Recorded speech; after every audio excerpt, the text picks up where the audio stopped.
Well, I mean, Crossrail has, from the start, sought to leave a legacy. You know, moving London forward is the strapline, and it has been trying to do that, as well as the industry. So Innovate18 fitted that pattern well, pioneering example of a way of doing something different on a big program. I think it has begun to catch on.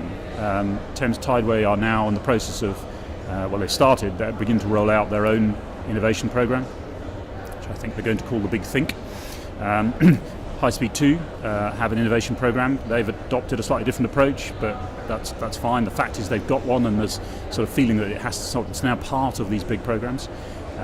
We've spoken to all of the major programs, everything in various stages of delivery, and we've also spoken to Network Rail, Highways England, the Environment Agency, and all of them are interested in setting up their own innovation programs.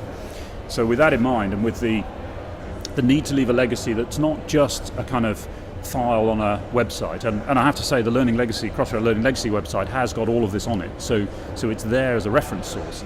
But that's very different from a live program that's actually being driven by real people, which brings some action with it.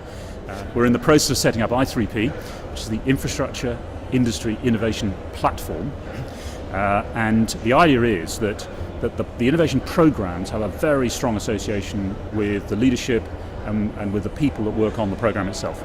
So Crossrail, Innovate18, Tideway, the Big Thing, HS2 will have their own branding. That's really important, and the safety that's created by that enables innovation.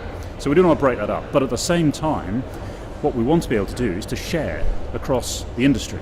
And sharing has always been the fundamental, starting principle for Innovate18. It wasn't technology or in digital or whatever. It was simply having a mechanism for sharing ideas, and with it the leadership to do that. So the I3P will be a sharing mechanism. It will have a bit of software. There'll be a website.